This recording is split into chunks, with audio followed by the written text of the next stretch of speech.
The fluorescent lights hummed their monotonous tune above Elena Vasquez's desk as she typed another email for her boss, each keystroke a small surrender to the life she never imagined living.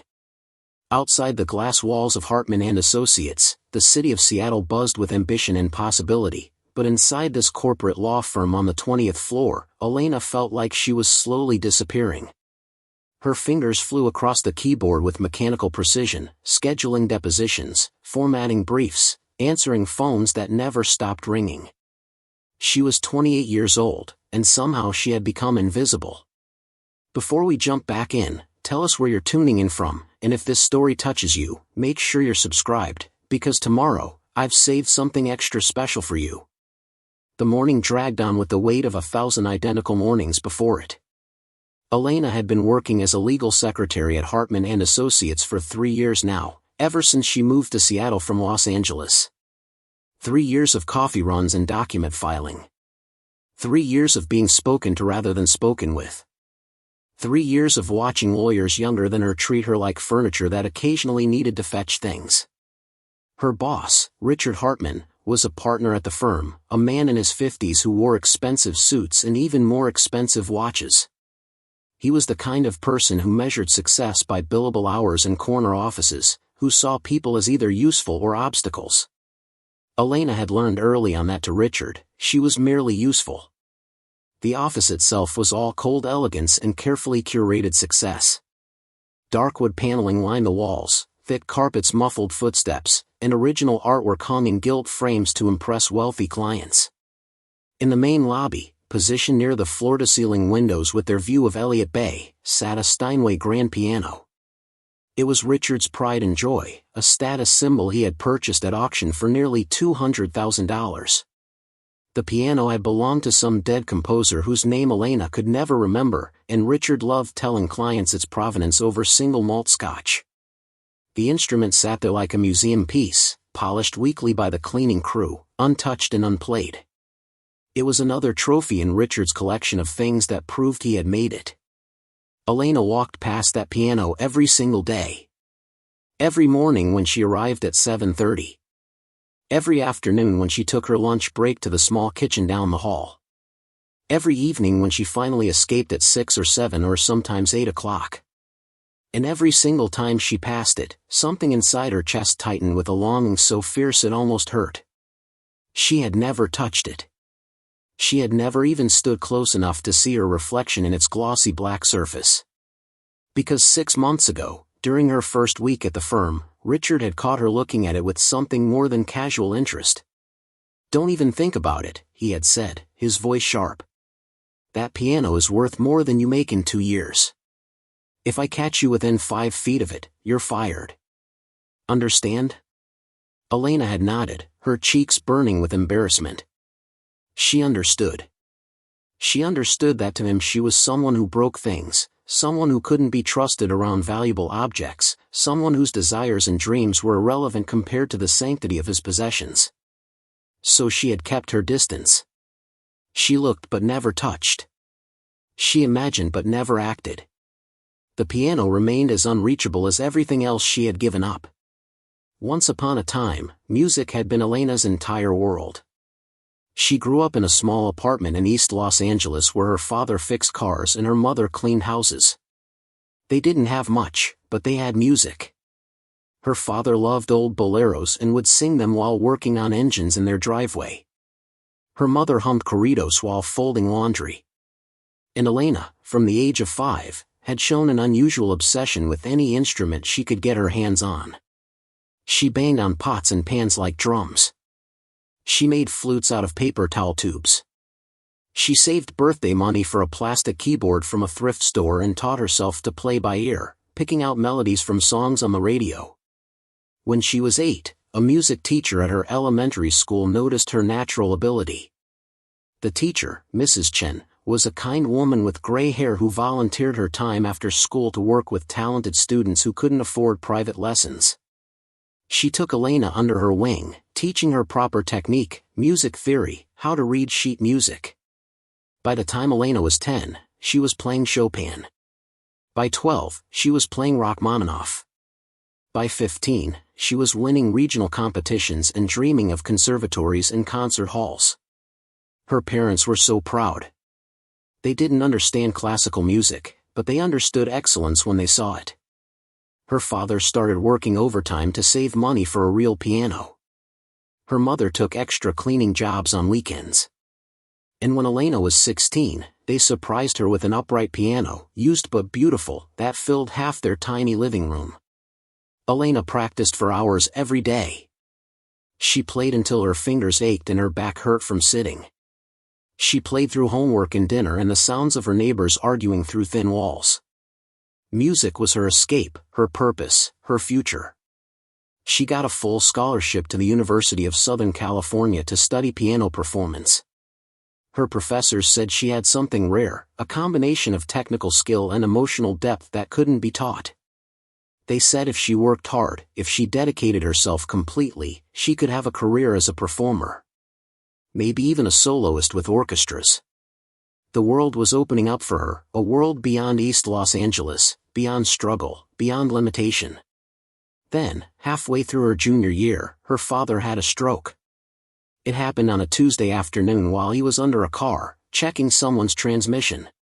By the time the ambulance arrived, he had lost movement on his entire left side. He survived, but he couldn't work anymore. Couldn't fix cars with one functioning hand. Couldn't support the family.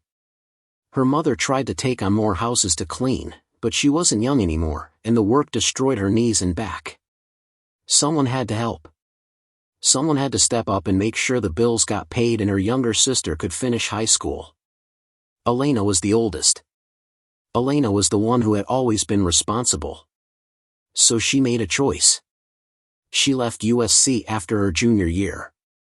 No degree, no ceremony, just a quiet withdrawal and a lot of apologies to professors who told her she was making a mistake. She got a job as a receptionist at a dental office. Then as an administrative assistant at an insurance company. Then she moved to Seattle when her mother's sister offered to help take care of her father, thinking maybe a fresh start in a new city would help her figure out what came next. She found work as a legal secretary because it paid better than other admin jobs.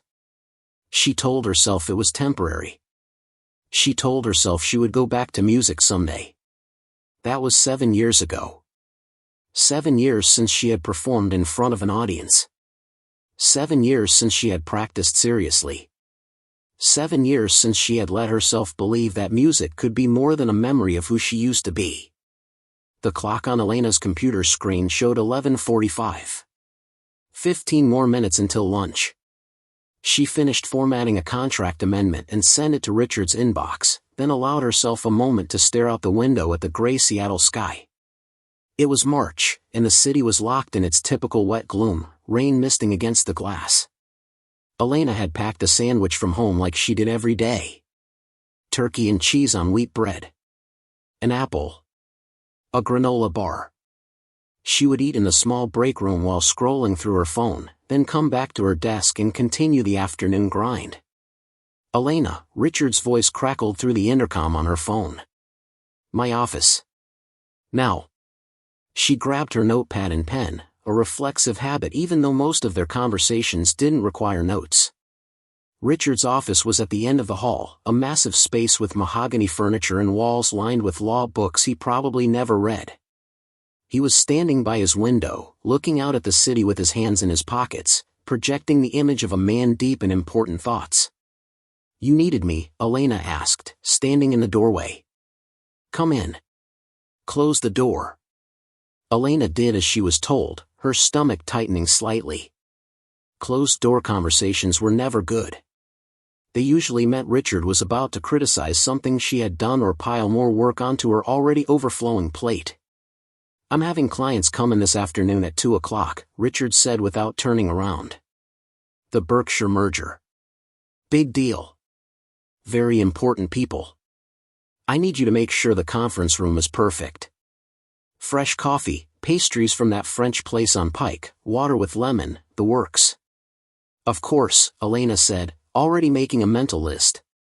I'll take care of it. And one more thing. Richard finally turned to face her. I want you to stay at your desk during their meeting. No lunch break, no wandering around. I need you available in case they need anything. But it's my lunch break, Elena said before she could stop herself. I know what time it is, Richard snapped. I'm telling you I need you here. This meeting is more important than your sandwich. Elena bit back the response rising in her throat. She needed this job. She needed the paycheck that paid her rent and sent money home to help with her father's medical bills and her sister's college tuition. She couldn't afford to push back, even when every fiber of her being wanted to tell Richard exactly what she thought of him. Fine, she said quietly. I'll stay at my desk. Good. Now go order those pastries. They need to be here by 1:30. Elena left his office, her hands clenched into fists at her sides. She returned to her desk and pulled out her phone to call the French bakery, but her hands were shaking with frustration. It wasn't about the lunch break, not really. It was about the casual disrespect, the assumption that her time didn't matter, that her needs were always secondary to his demands.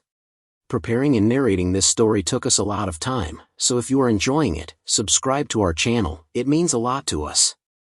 Now back to the story. She was so tired of being treated like she didn't exist except when someone needed something from her. The morning crawled by. Elena ordered the pastries, arranged for their delivery, made sure the conference room was spotless, brewed fresh coffee, and set out the good china cups that the firm saved for important clients. By 1 o'clock, everything was ready, and her stomach was growling. She had skipped breakfast to catch an early bus, and now she was staring down an afternoon with no food. She pulled her sad sandwich from her bag and ate it quickly at her desk, washing it down with water from the fountain. At 1:55, Richard's clients arrived. 3 men in suits that probably cost more than Elena's monthly rent. They swept past her desk without acknowledgement, following Richard into the conference room. Elena could hear them through the walls, talking about market shares and stock options and due diligence. She tried to focus on her work, but her mind kept drifting. She thought about the piano in the lobby, sitting there untouched and useless. She thought about her own piano back in Los Angeles, probably gathering dust in her parents' apartment. She thought about all the hours she had spent practicing, all the dreams she had built, all the music that used to flow through her fingers like breathing. The meeting dragged on for 2 hours. At 4 o'clock, Richard buzzed her desk. We need more coffee. Fresh pot. Elena stood up, her lower back aching from sitting all day. She walked down to the break room and started a new pot of coffee, waiting for it to brew while staring at the gray sky outside the window. The rain had picked up, drops streaking down the glass like tears. She felt hollowed out, exhausted not from physical labor but from the constant erosion of being treated as less than human. When the coffee was ready, she carried the pot back to the conference room on a tray with cream and sugar. She knocked softly on the door and entered when Richard called out. The men barely glanced at her as she refilled their cups. She was furniture again. A coffee pot with legs. She set the tray down and turned to leave. Wait, one of the clients said. Do you have any artificial sweetener? Elena paused. I'll check. She went back to the break room, found some packets of sweetener in a drawer, and returned to the conference room. The client took them without thanks. She left again, closing the door softly behind her. By the time the meeting finally ended at 5:30, Elena was ready to scream. The clients left, shaking Richard's hand and promising to be in touch. Richard came out of the conference room looking pleased with himself.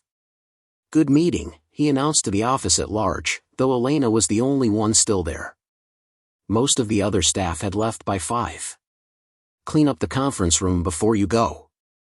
Elena stared at him. She had been there since 7:30 in the morning. She had skipped her lunch break. She had fetched and carried and made everything perfect for his important meeting. And now he wanted her to stay late to clean up the mess they had made. The words were out before she could stop them. That's not part of my job description. Richard turned to her slowly, his expression hardening. Excuse me? Cleaning the conference room. That's not in my job description. I'm a secretary, not a housekeeper. Richard's face flushed red. Your job is whatever I tell you it is. Now get in there and clean up. Otherwise, you can clean out your desk and find somewhere else to work. Elena felt heat rising to her own cheeks. Fine. She walked into the conference room and started stacking the dirty cups and plates with sharp, angry movements. Richard watched her for a moment, then walked away toward his office, muttering something about entitled millennials. It took Elena 20 minutes to clear the conference room, wipe down the table, and wash the dishes in the break room. By the time she finished, it was almost 6 o'clock. The office was empty now except for Richard, still in his office with the door open, probably billing hours he hadn't actually worked. Elena grabbed her coat and bag from her desk. She should have gone straight to the elevator. She should have left this awful day behind and gone home to her tiny studio apartment and tried to forget that this was her life now. But instead, she found herself walking toward the lobby. Toward the piano. She stood in front of it, closer than she had been in 6 months. The piano was even more beautiful up close. The wood gleamed under the recessed lighting. The keys were pristine, not a fingerprint or speck of dust visible. Elena looked over her shoulder. Richard's office was down the hall, out of sight. Everyone else had gone home. She was alone with this magnificent instrument that no one ever played, that existed only to prove that Richard Hartman was rich enough to own it. Her fingers itched. Her chest ached with longing. She thought about all the years she had spent practicing, all the music locked inside her with nowhere to go, all the pieces she used to play that made her feel alive and whole and like herself. She thought about Richard's threat. You're fired if you touch that piano. But she also thought about what her old teacher, Mrs. Chen, used to tell her. Music isn't something you own, Elena. It's something that flows through you. If you don't let it out, it dies inside you. And when music dies, part of you dies with it. Elena set down her bag. She slipped off her coat and draped it over the back of the leather sofa near the window. She walked up to the piano bench and sat down, her heart hammering in her chest.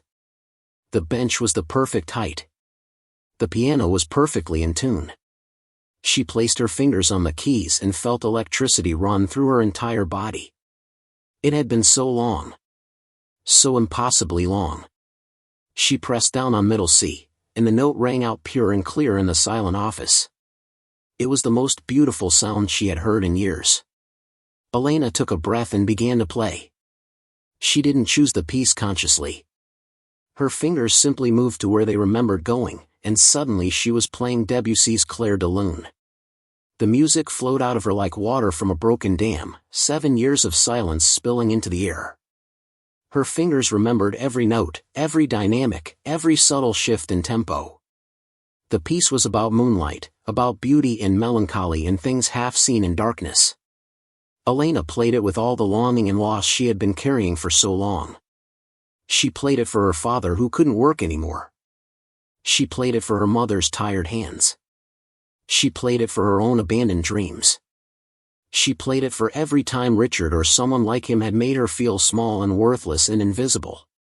The music filled the office, transforming the cold corporate space into something transcendent. Elena closed her eyes, letting the melody carry her away. She wasn't a secretary anymore.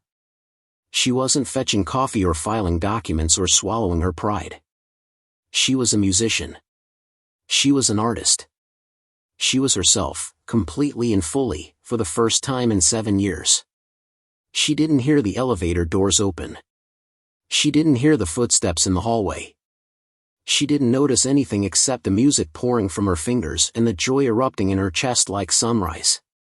She played the final, fading notes of Clair de Lune, letting them hang in the air like mist, like moonlight, like hope.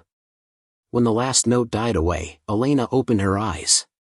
And found herself staring at Richard Hartman, standing 10 feet away with his briefcase in his hand and fury on his face.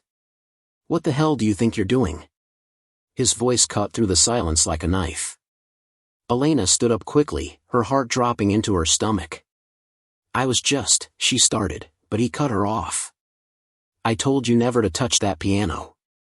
I specifically told you that you were fired if you came near it. Do you think I was joking? I'm sorry. She tried again, her voice shaking now. You just what? You just decided the rules don't apply to you? You just decided my property is yours to use whenever you feel like it. Richard was walking toward her now, his face red, his jaw clenched. That piano is worth $200,000. If you damaged it, if you put even a scratch on it, I will sue you for every penny you have. I didn't damage it, Elena said, finding a small spark of courage. I played it. The way it's meant to be played. You don't play it.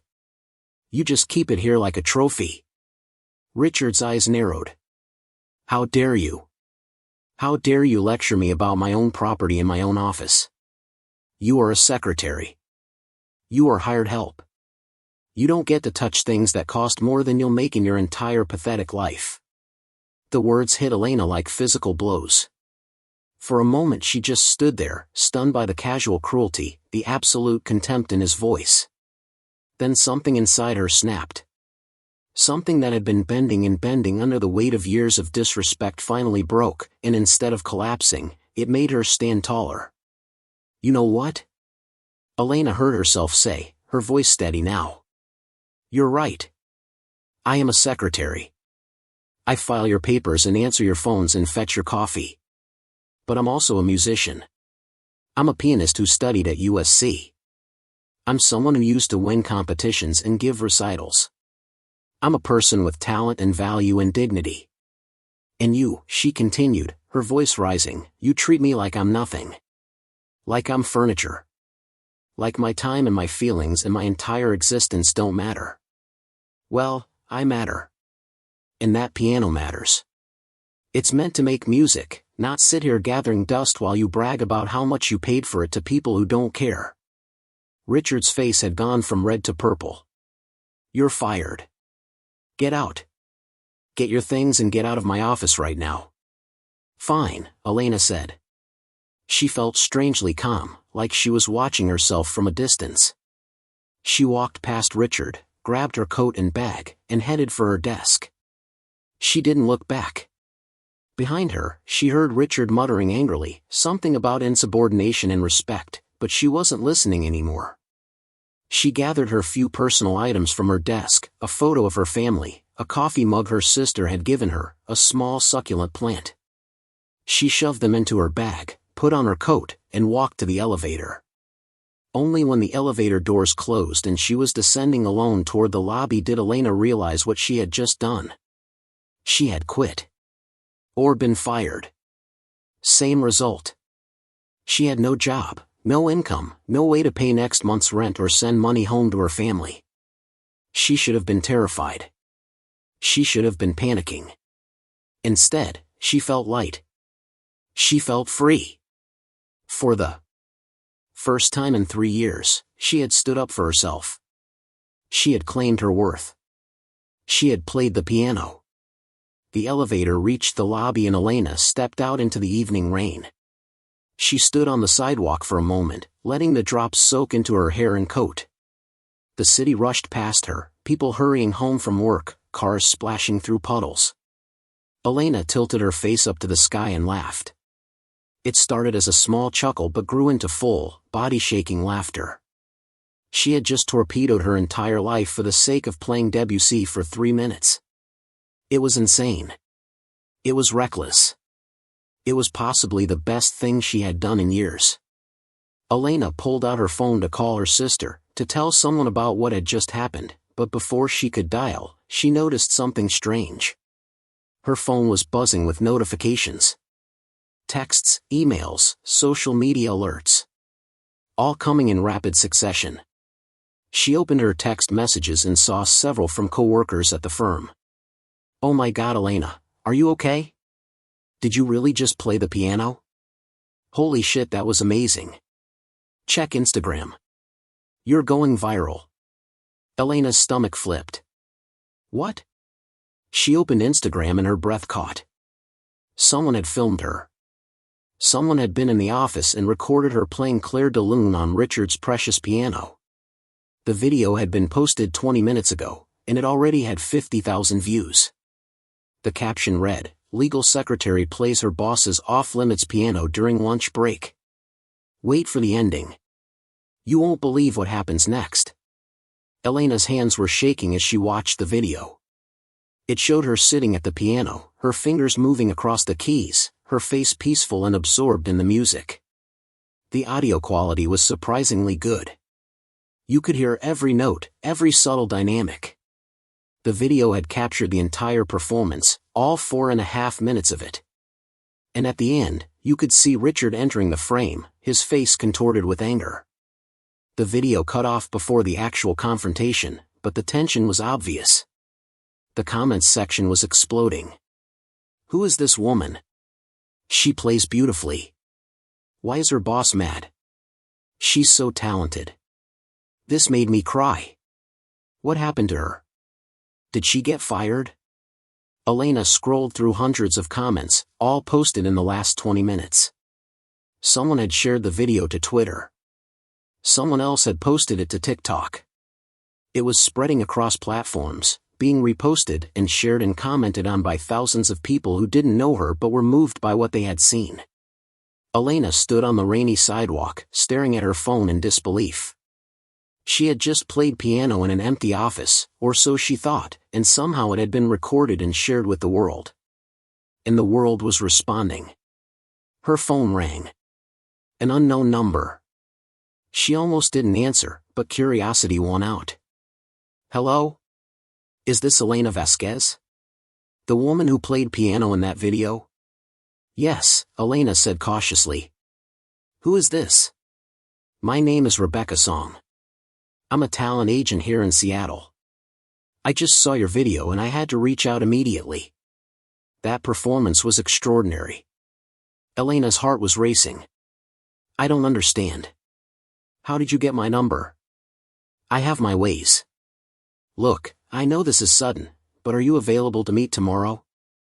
I think we should talk about your career." "My career?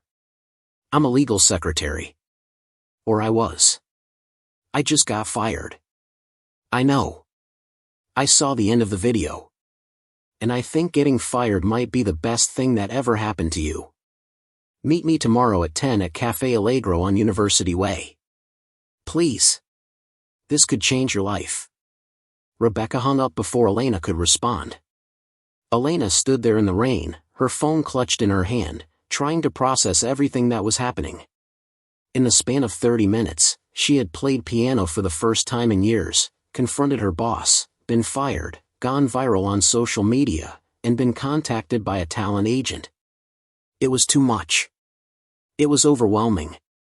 It was terrifying. But underneath the fear, Elena felt something else stirring. Something she hadn't felt in a very long time. It felt like possibility. Elena walked to the bus stop, her mind spinning. She needed to get home. She needed to think. She needed to figure out what any of this meant and what she was supposed to do next. But as she sat on the bus, watching the city slide past through rain-streaked windows, she kept checking her phone. The video was still climbing. 100,000 views. 200,000. The comments kept coming, waves of strangers telling her she was talented, asking what happened, demanding updates. Some people had started digging. They had found her old competition videos from high school, posted to YouTube years ago. They were sharing those too, comparing her teenage performances to what they had just seen. "Elena Vasquez used to be a classical pianist," one comment read. "She was really good. What happened? Why is she working as a secretary? This is so sad but also beautiful. I hope she's okay." Elena felt tears burning in her eyes. These strangers knew nothing about her, and yet they saw something in that video that mattered to them. They saw talent being suppressed. They saw someone standing up for themselves. They saw art breaking through barriers. They cared, in a way that felt both overwhelming and oddly comforting. By the time Elena got home to her studio apartment in the Capitol Hill neighborhood, the video had 500,000 views. She dropped her bag on the floor, peeled off her wet coat, and collapsed onto her second-hand couch. Her phone wouldn't stop buzzing. More messages from former coworkers. A few from college friends she hadn't spoken to in years. One from her sister, "What is happening? You're all over my feed. Call me." Elena called her. Her sister, Carmen, answered immediately. "Oh my God, are you okay? Did you really get fired? Did you really play that piano?" "Yes to both," Elena said. I don't know what happened. I was so angry and tired and I just needed to play. I didn't know anyone was filming me." "It's everywhere," Carmen said. "Like, everywhere. My roommate saw it. My professor mentioned it in class. You're trending on Twitter." "Elena, this is insane." "I know. I don't know what to do." "Well, first, are you okay? Like actually okay?" Elena thought about it. Surprisingly, yes. "I think I am. I should be freaking out. I have no job, no money coming in. But I feel," she paused, searching for the word. "I feel alive. For the first time in years, I feel like myself." "Good," Carmen said firmly. "Because that job was killing you. You've been miserable for so long. Maybe this is a sign." "A sign of what?" "That you should do something with your music. You're so talented, Elena. You always have been. You gave up your dreams for us, and I've always felt guilty about that. Maybe this is your chance to get them back." Elena wiped her eyes. "A talent agent called me. She wants to meet tomorrow." Carmen screamed so loud Elena had to hold the phone away from her ear. "Oh my God. You have to go. You have to see what she wants." "I will," Elena said, laughing despite everything. "I promise." They talked for another hour, with Carmen getting increasingly excited about the possibilities while Elena tried to stay grounded. After they hung up, Elena made herself dinner, simple pasta with butter and garlic, and sat at her tiny kitchen table scrolling through the comments on the video. People were saying the kindest things. They were defending her against commenters who said she shouldn't have touched property that wasn't hers. They were criticizing her boss for keeping a piano locked away and used. They were sharing stories of their own abandoned dreams and talents they had set aside for practical reasons. One comment in particular made Elena pause. It was from someone named Music Teacher 47, "I've been teaching piano for 30 years, and I can tell you that this young woman has real talent. The way she plays Debussy shows true understanding of the music, not just technical proficiency. Someone should be helping her develop this gift, not threatening to fire her for using it." The comment had thousands of likes. Elena screenshot it and sent it to Carmen, then set her phone down. She was exhausted. The emotional roller coaster of the day had drained her completely. She showered, put on pajamas, and climbed into bed. But sleep wouldn't come. Her mind kept replaying everything. Richard's angry face. The feeling of her fingers on the piano keys. The sound of the music filling that cold office. The moment she had stood up for herself and refused to be diminished anymore. Elena thought about the meeting tomorrow with Rebecca Song. She had no idea what a talent agent would want with her. She wasn't a professional musician anymore. She was just someone who used to play piano a long time ago and happened to get filmed doing it once. But maybe, just maybe, that could be enough. Maybe this moment of recklessness and courage could open a door she thought had closed forever. Elena finally drifted off to sleep around midnight, her dreams filled with music and rain and the feeling of keys beneath her fingers. When she woke up the next morning, her phone was dead from notifications. She plugged it in and watched the screen light up with hundreds of new messages. The video had passed 2 million views overnight. It had been picked up by news websites and blogs. Someone had made it into a TikTok sound that people were using for their own videos. Elena Vasquez was, improbably and impossibly, famous. She got ready for her meeting with Rebecca, choosing a simple dress and cardigan that made her look professional but not like she was trying too hard. She took the bus to the University District and found Café Allegro, a cozy coffee shop that smelled like espresso and old books. Rebecca Song was already there, sitting at a corner table with a laptop open in front of her. She was in her 40s, Elena guessed, with short black hair and sharp, intelligent eyes. She smiled when she saw Elena and stood up to shake her hand. Elena Vasquez. Thank you so much for coming. I wasn't sure you would.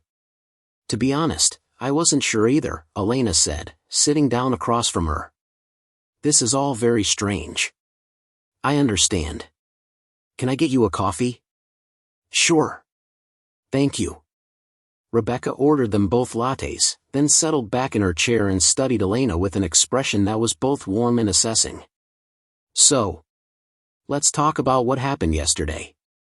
I played a piano I wasn't supposed to touch. I got fired. Someone filmed it. Now I'm apparently internet famous for 5 minutes. Rebecca laughed. I think it's going to be more than 5 minutes. Do you know how many views that video has now? Elena shook her head. Over 3 million. And it's not slowing down. People are connecting with what they saw. They're seeing something genuine and beautiful and brave. Elena felt her cheeks warm. I wasn't trying to be brave. I needed to play. I needed to remember what it felt like. That's what makes it powerful, Rebecca said. You weren't performing for an audience. You were playing for yourself. And people could see that authenticity. It's rare. Elena didn't know what to say to that, so she stayed quiet and waited for Rebecca to continue. I work with musicians, Rebecca said. Mostly classical performers, some jazz artists, a few crossover acts. I help them build careers, book performances, navigate the industry. And when I saw your video, I immediately recognized someone with serious potential. But I haven't performed in 7 years, Elena protested. I left school without finishing my degree. I'm not a professional. You have the talent, Rebecca said firmly. I can hear it in that video. And you have something else that's almost as important. You have a story. People love stories. They love redemption arcs and second chances. They love seeing someone who gave up their dreams get another shot at them. Elena felt a flutter of something in her chest. Hope, maybe. Or fear. Or both. What are you suggesting? I'm suggesting we capitalize on this moment. The video is viral. People want to know what happens next. Let's give them something to watch. I want to set up a live performance for you. Soon. While the attention is still hot. A performance where? How? I have connections at several venues here in Seattle. Small theaters, concert halls, event spaces. I'm thinking we do an intimate show. Maybe 100 people. We stream it live online so your new fans can watch. You play a program of classical pieces, we talk about your story, and we see what kind of response we get. Elena's heart was pounding. That sounds terrifying. It should sound exciting, Rebecca countered. This is an opportunity most musicians would kill for. You've been given a platform. The question is whether you're brave enough to use it. Brave enough. Elena thought about her father working overtime to buy her a piano. She thought about her mother's worn hands from cleaning other people's houses. She thought about all the years she had spent making herself small and silent and useful to people who didn't value her. She thought about Debussy flowing through her fingers yesterday, the first real joy she had felt in so long. Okay, Elena heard herself say. Let's do it. Rebecca's face broke into a wide smile. Excellent. I'll start making calls this afternoon. We'll need to schedule it soon, probably within the next 2 weeks while the video is still trending. In the meantime, you need to practice. What pieces do you feel confident performing? Elena thought for a moment. Debussy for sure. Maybe some Chopin. I used to play his Nocturne in E-flat major. I could probably get that back pretty quickly. What about something big? Something that shows your range? Elena hesitated. There's a Rachmaninoff prelude I used to play. Prelude in C-sharp minor. It's technically demanding, but if I had 2 weeks to work on it, I think I could manage. Perfect. Debussy, Chopin, Rachmaninoff. That's a solid program. About 45 minutes of music. Add in some spoken segments where you talk about your background, your story, what music means to you, and we have a full evening. They spent the next hour talking logistics. Rebecca explained that she would handle all the business arrangements, booking the venue, managing ticket sales, streaming setup, marketing. Elena just needed to focus on practicing and getting ready to perform. Before they left the cafe, Rebecca leaned forward and said something that stuck with Elena for days afterward. You know why that video resonated with so many people? Because everyone has something they gave up. Everyone has a dream they put aside because life got in the way. When they see you playing that piano after all these years, when they see you standing up to someone who tried to keep you small, they see themselves. They see hope. Don't waste this, Elena. Do it for all of them. Elena spent the next 2 days in a strange limbo between panic and determination. She had no job, which meant no income, but she also had no excuse not to practice. Her savings would cover rent for maybe 2 months if she was careful. After that, she would need to figure something out. But for now, she had a goal that felt bigger and more important than anything she had pursued in years. The problem was that she didn't have a piano. Her studio apartment barely had room for her bed and a small kitchen table. She had sold her keyboard years ago when money got tight, telling herself she didn't need it anymore. Now she needed access to a real instrument, and she needed it immediately. Elena remembered a community center near Pike Place Market that offered practice rooms for rent. She had walked past it dozens of times on her lunch breaks, always glancing through the windows at the upright pianos inside, never imagining she would actually use one. She called them that afternoon. The woman who answered had a kind voice and told Elena that practice rooms cost $15 an hour. Elena did quick math in her head. If she practiced 4 hours a day for 2 weeks, that would be over $800. Money she didn't really have. But what choice did she have? She booked a room for the next morning and hung up, trying not to think about her dwindling bank account. That evening, Elena pulled out the old binder of sheet music she had kept from her college days. She hadn't looked at it in years. The pages were yellowed and some had coffee stains from late-night practice sessions in the USC Music Building. She found the pieces she needed. Debussy's Clair de Lune, which she had already played from memory. Chopin's Nocturne in E-flat major, which had always been one of her favorites. And Rachmaninoff's Prelude in C-sharp minor, which was aggressive and powerful and terrifying. Elena spread the Rachmaninoff piece out on her kitchen table and studied it. The opening was famous, those heavy, tolling chords that sounded like bells or a funeral march. Then it built into something wild and passionate before resolving into a quiet, almost tender ending. She had learned it her sophomore year at USC and performed it in a student recital. Her professor had said she played it with remarkable maturity for someone so young. But that was a decade ago. Could she still do it? Would her fingers remember? Would her brain remember? She tried playing through it on her kitchen table, her fingers moving silently over the wood surface, hearing the notes in her head. It was frustrating and inadequate, but it helped her start to rebuild the mental map of the piece. She worked through it for 2 hours, section by section, until her eyes were tired from reading the small notes on the page. Then she made herself dinner and checked her phone. The video had 4 million views now.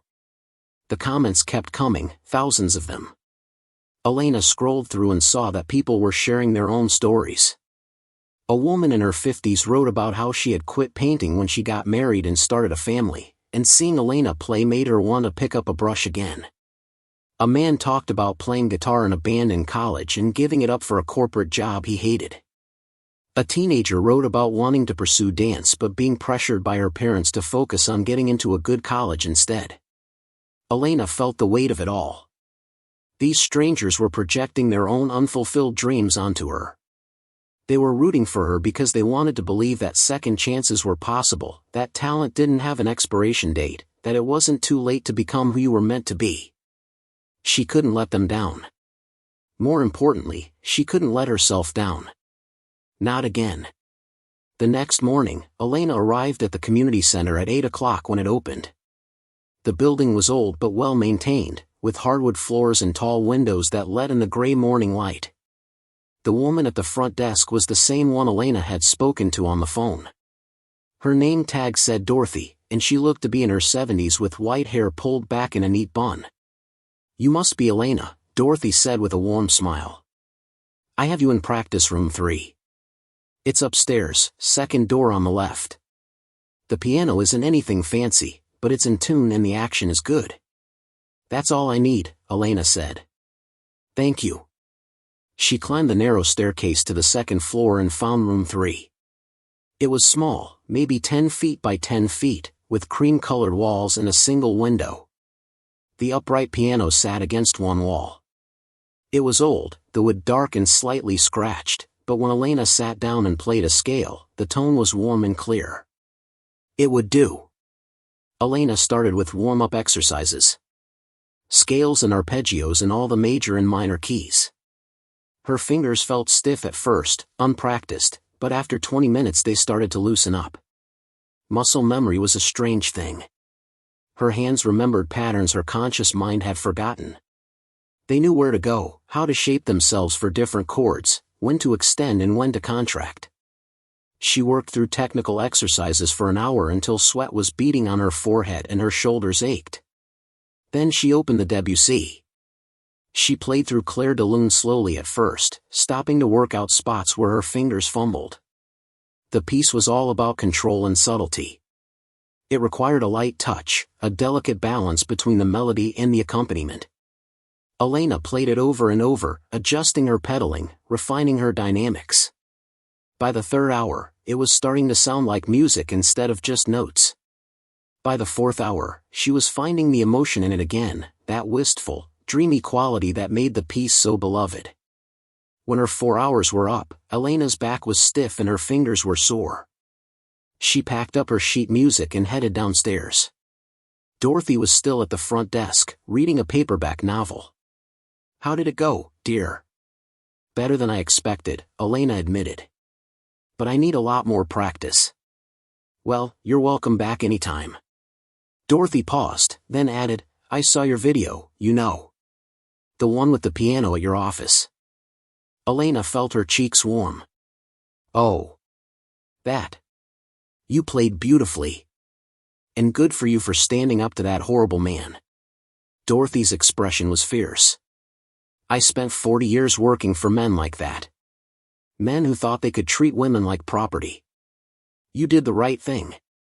"Thank you," Elena said, surprised by the emotion rising in her throat. "That means a lot." Over the next week, Elena fell into a routine. She woke up early, took the bus to the community center, and practiced for 4 to 6 hours every day. Dorothy started letting her stay longer without charging extra. "She's rooting for you," Dorothy would say. "We all need people to root for us." Elena worked on her 3 pieces obsessively. The Debussy came back quickly. The Chopin took more effort. The Nocturne was deceptively simple, just a beautiful melody over a flowing accompaniment, but it required emotional depth and control. Elena had to dig deep to find the sadness and longing in it, to let that vulnerability show through her playing. The Rachmaninoff was the biggest challenge. It was a monster of a piece, technically demanding and physically exhausting. Elena's hands cramped from the big chords. Her arms ached from the constant power required. She had to build up her stamina slowly, working through it in sections, taking breaks when her muscles started to fatigue. But slowly, painfully, it started to come together. The notes became music. The music became something powerful and alive. Meanwhile, Rebecca was handling all the logistics. She called Elena every few days with updates. She had booked a small theater called the Meridian Hall in the Capitol Hill neighborhood. It seated 150 people and had excellent acoustics. She had set the performance date for 2 weeks from Saturday. She had arranged for professional video and audio recording. She had set up a streaming platform so people could watch online. And she had started promoting the event. The response was immediate and overwhelming. Within 2 days, all the in-person tickets were sold out. People were offering to pay double or triple the ticket price for a chance to attend. The streaming registration had over 10,000 people signed up. Rebecca called Elena, sounding breathless with excitement. "Do you understand what this means? People care. They're invested in your story. This performance is going to be huge." Elena felt the pressure building. "What if I'm not good enough? What if I disappoint everyone?" "You won't," Rebecca said firmly. "I've heard you practice. You're ready. Just trust yourself." But Elena couldn't quite shake the fear. She had nightmares about forgetting the music in the middle of a performance, about her fingers freezing on the keys, about the audience realizing she was a fraud who didn't deserve their attention. She woke up in cold sweats, her heart racing. Then she would get up, make coffee, and go back to the community center to practice more. Carmen called her every other day to check in. "How are you holding up?" "Barely," Elena admitted. "I'm so scared." "Of course you are. This is a big deal. But you've always been incredible at piano. You're going to be amazing." "What if I'm not? What if I forgot how to really play? What if 7 years away from music was too long?" Carmen was quiet for a moment. Then she said, "Elena, do you remember when Papa had his stroke? You were the one who held everything together. You dropped out of school, found work, sent money home every month. You took care of all of us. You were 21 years old and you became the head of our family overnight. If you could do that, you can do this." Elena felt tears on her cheeks. "I miss him. I miss Mama. I know. They would be so proud of you right now. Use that. Play for them." 10 days before the performance, Rebecca arranged for Elena to do a phone interview with a local news station. Elena was terrified of saying the wrong thing, of coming across as entitled or ungrateful or foolish. But the reporter was kind, a woman named Jennifer who asked thoughtful questions about Elena's background and her decision to play the piano that day. "Why did you do it?" Jennifer asked. "Why risk your job for a few minutes of playing piano?" Elena thought carefully about her answer. "Because I realized I had been slowly erasing myself. Every day, I made myself smaller and quieter to fit into a job that didn't value me. And when I saw that piano, this beautiful instrument that was never played, never allowed to do what it was made for, I saw myself. I saw all the music I had locked away. And I couldn't do it anymore. I couldn't keep pretending that it didn't matter." "That's beautiful," Jennifer said. "And what happens next? What are your plans after this performance?" Elena laughed nervously. "Honestly, I have no idea. I'm taking this one day at a time. But I hope I get to keep playing. I hope I get to make music part of my life again." The interview aired 2 days later, and the video was shared widely online. More people registered for the streaming event. More comments flooded in. Elena tried not to read them all because they made her too emotional, but she couldn't help herself. She read about the single mother who used to sing opera before kids and bills took over. She read about the man who had wanted to be a writer but became an accountant instead. She read about dreams deferred and talents abandoned and the quiet tragedy of living a life that felt too small. 5 days before the performance, Elena had a breakthrough with the Rachmaninoff. She was working through the climactic section, the part where the music builds to an almost unbearable intensity, when something clicked. She stopped thinking about the notes and started feeling them. Her body took over. Her hands knew what to do. The music poured out of her with a power and conviction she hadn't felt in years. When she finished, she sat at the piano breathing hard, her hands shaking. Dorothy peeked into the practice room. "That was extraordinary," she said quietly. "I've never heard anything like that." Elena wiped her eyes. "I think I'm ready." "Good. Because the world is waiting." The last few days before the performance passed in a blur of practice and nerves and surreal moments of realizing this was actually happening. Elena bought a dress for the performance, a simple black gown that made her feel elegant and professional. She got her hair cut and styled. She tried to eat well and sleep enough, though both were difficult with anxiety churning in her stomach. Rebecca called the day before the performance to go over the schedule. "You'll arrive at the theater at 5 o'clock. We'll do a sound check and let you warm up on the stage piano. The doors open at 6:30. The performance starts at 7. You'll play your 3 pieces with short breaks between them where I'll interview you about your story. The whole thing should run about 90 minutes. Then we'll have a brief reception afterward where you can meet some of the audience members." "How does that sound?" "Terrifying," Elena said honestly. Rebecca laughed. "You're going to be wonderful. Just remember why you're doing this. Not for the views or the attention. For the music. For yourself." Elena tried to hold on to that thought. She spent her last day before the performance resting as much as possible.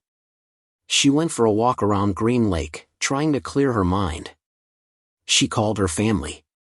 Her father's voice was weak but full of pride. "My daughter, the pianist. I always knew you would find your way back." Her mother cried and made her promise to record the performance so they could watch it. Carmen texted her a string of encouraging messages and far too many heart emojis. That night, Elena barely slept. She lay in bed going over the pieces in her head, hearing every note, seeing her fingers on the keys. She thought about all the paths her life had taken to get to this point. The scholarship to USC. Her father's stroke. Leaving school. Moving to Seattle. The awful job with Richard. The moment she sat down at that piano. The video going viral. Rebecca's offer. All of it leading here, to this moment, to this chance. The day of the performance dawned gray and rainy, typical Seattle weather. Elena got up early and tried to eat breakfast, but her stomach was in knots. She forced down some toast and tea. She took a long shower, carefully did her makeup, and pulled her hair back in a low bun. She put on the black dress and looked at herself in the mirror. She looked like a concert pianist. She looked professional and composed. Inside, she was screaming with terror. Elena took an Uber to the theater, too nervous to deal with the bus. She arrived at 4:30, earlier than she needed to, but she couldn't stand waiting in her apartment any longer. The Meridian Hall was a beautiful old building, an old converted church with high ceilings and stained glass windows. Rebecca met her at the stage door, looking calm and confident. "There you are. How are you feeling?" "Like I might throw up," Elena admitted. "That's normal. Come on, let's get you familiar with the space." The theater was small and intimate, with rows of velvet seats facing a modest stage. In the center of the stage sat a gorgeous Steinway grand piano, black and gleaming under the lights. Elena walked up to it slowly, almost reverently. It was even nicer than Richard's piano had been. She sat down at the bench and played a few notes. The tone was incredible, rich and resonant. "This is beautiful," she whispered. "Only the best for your debut," Rebecca said with a smile. "Now let's do a sound check." They spent the next hour adjusting microphone placement and testing the streaming equipment. Elena played through sections of each piece while a sound engineer made adjustments. Then she had 30 minutes alone on stage to warm up and acclimate to the piano. She played scales and exercises, getting a feel for the instrument's responsiveness. Then she played through the opening of each of her pieces, just to reassure herself that she remembered them. The piano responded beautifully to her touch. It was sensitive and expressive, everything she needed. At 6:15, Rebecca came backstage. "The doors are opening. People are arriving. How do you feel?" Elena took a deep breath. "Ready. I think. You're going to be amazing. Remember, these people are on your side. They're here because they believe in you. They want you to succeed." Elena nodded, trying to absorb that reassurance. She peeked through the curtain and watched people filing into the theater. They were all ages, all types. Some looked like classical music enthusiasts. Others looked like they had never been to a concert before but had been moved by her story. She saw Dorothy from the community center taking a seat in the third row. She saw some of her former coworkers from the law firm, people who had always been kind to her. She didn't see Richard, thank God. By 6:55, the theater was full. Every seat was taken. People were standing in the back. The energy in the room was palpable, a mix of excitement and anticipation. Elena stood backstage, her hands clasped together to keep them from shaking. Rebecca stood beside her. 2 minutes. You've got this. Elena closed her eyes and thought about her mother. She thought about all those hours of practice in their tiny apartment in Los Angeles, her mother humming in the kitchen while Elena played. She thought about her mother's hands, rough from work but gentle when they touched Elena's hair. She thought about her mother saying, "You have a gift, Mija. Don't ever forget that." "It's time," Rebecca said. Elena opened her eyes and walked onto the stage. The applause was immediate and thunderous. People were standing already, before she had even played a note. Elena felt tears threatening but forced them back. She walked to the piano, sat down, and adjusted the bench. The audience quieted. The theater fell into expectant silence. Elena placed her hands on the keys and allowed herself one more moment of fear. Then she began to play. She started with Clair de Lune. The opening notes floated into the theater, soft and shimmering. Elena let the music carry her away. She forgot about the audience. She forgot about the cameras streaming this to thousands of people online. She forgot about everything except the conversation between her fingers and the keys. The piece unfolded naturally, each phrase leading inevitably to the next. She played the building middle section with passion, then brought it back down to the ethereal ending. When the last note faded away, there was a moment of perfect silence. Then the applause erupted. Elena stood and bowed, her heart soaring. She had done it. She had played a complete piece without mistakes, and it had been beautiful. Rebecca came onto the stage with a microphone and 2 chairs. Elena sat down, grateful for the chance to catch her breath. "That was stunning," Rebecca said. "How did it feel?" "Like coming home," Elena said honestly. The audience made appreciative sounds. Rebecca asked her a few questions about her background, keeping it conversational and warm. Elena talked about growing up in Los Angeles, about her parents' sacrifices, about studying at USC. She talked about leaving school when her father got sick, about the years of working jobs that felt empty and meaningless. "And then you played that piano at your office," Rebecca prompted. "What made you do it?" Elena thought for a moment. "I was tired of being invisible. I was tired of making myself small. And I looked at that piano, this incredible instrument that was being wasted, and I realized I was wasting myself too. I needed to remember who I was. Who I am." The audience applauded. Rebecca smiled. "Well, you certainly aren't invisible anymore. Shall we hear more?" Elena returned to the piano and played the Chopin Nocturne. It was everything she hoped it would be, tender and melancholic and deeply felt. She poured all her loneliness and longing into it, all the years of suppressed emotions. When she finished, several people in the audience were crying. Elena saw Dorothy, wiping her eyes. After another brief interview where Elena talked about what music meant to her, it was time for the Rachmaninoff. This was the moment she had been dreading and anticipating in equal measure. The prelude was a beast, and everyone in the classical music world knew it. If she could pull this off, she would prove that she wasn't just a competent pianist but a serious musician. Elena positioned her hands over the keys and took a breath. Then she crashed into the opening chords. The piece exploded into the theater. The famous tolling bells, dark and ominous. Elena attacked the keys with controlled ferocity, her whole body engaged in the music. The technical passages flew under her fingers. The big chords rang out with power.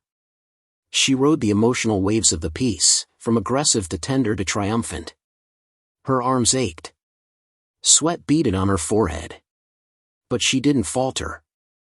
She played with everything she had, channeling all her anger at Richard, all her grief for her lost years, all her hope for what might come next. The middle section arrived, quieter and more introspective. Elena played it with heartbreaking gentleness, a moment of peace in the storm. Then the storm returned, building back to the powerful ending. The final chords resonated through the theater, hanging in the air long after Elena lifted her hands from the keys. For a moment, nobody moved. The silence was absolute. Then the audience exploded. People were on their feet, clapping and cheering and shouting. Elena stood up from the piano, overwhelmed. She had done it. She had actually done it. She bowed deeply, tears streaming down her face now, unable to hold them back any longer. The applause went on for what felt like forever. Elena bowed again and again. Rebecca came back onto the stage and hugged her. "That was incredible," she whispered. "You were absolutely incredible." When the applause finally died down, Rebecca addressed the audience. "Ladies and gentlemen, Elena Vasquez."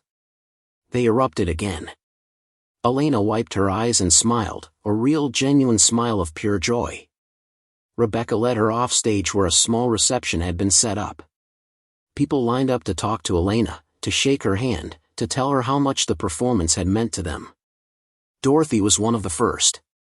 "I knew you had it in you," she said, squeezing Elena's hand. "Thank you for letting me be part of your journey." A young woman, maybe 20 years old, approached nervously. "I'm a music student at the University of Washington. That Rachmaninoff was the best performance I've ever heard of that piece. You made me remember why I love music." Elena hugged her, too moved to speak. More people came. A man who said his daughter was giving up piano lessons and he was going to encourage her to keep playing. A woman who said she was going to enroll in art classes after putting it off for 10 years.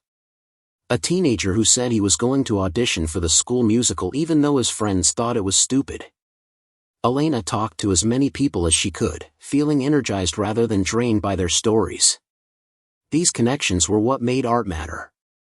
Not the technical perfection or the accolades, but the way music could touch people's lives and make them feel less alone. After about an hour, Rebecca gently extracted Elena from the crowd. "You need to rest. And we need to talk about what happens next." They went to a quiet corner. Rebecca pulled out her phone and showed Elena the numbers. The streaming event had peaked at over 50,000 concurrent viewers. The recording had already been replayed thousands of times. Social media was exploding with reactions. But more importantly, Rebecca continued, "I've been getting calls. A lot of calls. From venues that want to book you. From festivals that want you to perform. From recording labels that want to talk about an album. Elena, you could have a real career here if you want it." Elena felt dizzy. A career? Playing piano? Actually making a living from music? Is that really possible? "It won't be easy," Rebecca warned. "Classical music is a tough industry. But you have something special. You have talent and you have a story that resonates with people. If you're willing to work hard, I think we can build something real." Elena thought about Dorothy telling her that everyone needs someone to root for them. She thought about all the strangers who had shared their own abandoned dreams in the comments on her video. She thought about her parents working so hard to give her opportunities. She thought about her younger self, practicing for hours every day, believing that music was her destiny. "What do I need to do?" "First," Rebecca said, "we need to get you back into school to finish your degree. Credentials matter in classical music. I've already reached out to the University of Washington. Their music program is excellent, and they're interested in talking to you about enrollment. Second, we start booking performances. Small venues at first, building your repertoire and your reputation. Third, we document everything. Keep building your online presence, keep connecting with your audience. And fourth, you practice. Every single day. You have years of catching up to do." Elena nodded slowly, trying to process it all. "I can do that. I want to do that." "Then let's make it happen," Rebecca said with a smile. The next few weeks were a whirlwind. The video of Elena's performance at the Meridian Hall went viral just like the original Office piano video had. News outlets picked up the story. Elena was interviewed on local television. A national morning show wanted her to come to New York to perform. Marriage offers came from venues across the country. Rebecca helped her sort through them, selecting opportunities that made sense for building a career. Elena enrolled at the University of Washington as a transfer student in their piano performance program. The department chair, a stern woman named Professor Lindstrom, auditioned her personally and admitted her on the spot. "You have rough edges," Professor Lindstrom said bluntly. "Years away from serious study have left gaps in your technique. But you have something that can't be taught. We can work with that." Elena threw herself into school with an intensity she hadn't felt since her original time at USC. She took classes in music theory and history. She studied with Professor Lindstrom twice a week, working on everything from hand position to pedaling technique to interpretive choices. She practiced 4 to 6 hours every day, rebuilding her skills methodically. Money was still tight, but Rebecca helped Elena navigate scholarship applications and grant opportunities. She also started booking paid performances. Small concerts at libraries and community centers. A few corporate events that paid surprisingly well. Elena was working harder than she ever had, but for the first time in years, the work felt meaningful. She was building towards something instead of just surviving. 3 months after her viral performance at the Meridian Hall, Elena got a call that changed everything. Rebecca's voice was barely contained excitement. "Sit down. You need to sit down for this." Elena sat on her bed, phone pressed to her ear. "What is it?" "The Seattle Symphony wants you to perform with them." Elena's heart stopped. "What?" "Next season. They're doing a program featuring emerging local artists. They want you to play Gershwin's Rhapsody in Blue with the full orchestra." Elena couldn't breathe. The Seattle Symphony. A full orchestra. Rhapsody in Blue, one of the most famous piano concertos ever written. "This is crazy," she whispered. "This is real," Rebecca corrected. "This is your life now. Do you want to do it?" "Yes." "God, yes." "Then you better start practicing. The performance is in 8 months." Elena hung up and immediately called Carmen. Her sister screamed so loud Elena had to hold the phone away from her ear. "The Seattle Symphony. Elena, this is huge. This is everything." Elena laughed through tears. "I know. I can't believe this is happening. Mama would lose her mind. She would be so proud. They would both be so proud." Elena ended the call and sat alone in her apartment, looking around at her small space that suddenly felt different. Not like a trap anymore. Not like evidence of failure. Just a temporary place where she lived while building the life she was meant to have. She thought about that day in the office, about sitting down at Richard's piano with her heart pounding and her hands shaking. She thought about playing Claire de Lune with no audience, no expectations, just pure need to remember who she was. That moment had been terrifying. It had cost her a job she hated but needed. It had exposed her to judgment and criticism and the risk of public failure. But it had also opened a door she thought had been locked forever. It had given her back to herself. Elena stood up and went to the upright piano she had recently bought, a used but beautiful instrument she had found at a music store having a sale. It sat against the wall in her small apartment, taking up too much space but filling the room with possibility. She sat down and started to play. Not Gershwin yet. Not the massive piece she would need to learn for the symphony. Just simple scales, the foundation of everything. Her fingers moved across the keys, and Elena smiled. She was a pianist again. She was a musician. She was Elena Vasquez, and she was finally, truly, completely herself. 8 months later, Elena stood backstage at Benaroya Hall, the home of the Seattle Symphony. The concert hall was massive, seating over 2,000 people, and tonight every seat was filled. She wore an elegant emerald gown that Carmen had helped her pick out, and her mother's old silver bracelet that her father had insisted she wear for luck. Through the curtain, she could hear the orchestra tuning. Professor Lindstrom had worked with her relentlessly on Gershwin's Rhapsody in Blue, breaking down every phrase, every rhythm, every moment where she needed to breathe with the orchestra. The piece was a beast, jazz-infused and wildly expressive, requiring both technical precision and improvisational freedom. Dorothy sat in the audience with a group from the community center. Rebecca was there with several music industry professionals she wanted Elena to meet. Carmen had flown up from Los Angeles with their parents, their father in a wheelchair but beaming with pride. Even some of her old co-workers had come, the ones who had always treated her with kindness. The orchestra took the stage. The conductor, Maestro Williams, turned to give Elena an encouraging nod. This was it. The moment that would define whether she was truly back or if this had all been a beautiful fluke. Elena walked onto the stage to thunderous applause. She settled at the grand piano and met Maestro Williams' eyes. He raised his baton. The clarinet began the famous glissando, that sliding wail that opened the piece. Then Elena's hands crashed down on the keys. The music was alive, electric. Elena played with confidence she had earned through countless hours of practice. She and the orchestra moved together, breathing as one entity. The jazz section swung with playful energy. The romantic passages soared with emotion. Every note was exactly where it needed to be. When the final triumphant chords rang out, the audience erupted. Elena stood as people rose to their feet, the applause washing over her like a wave.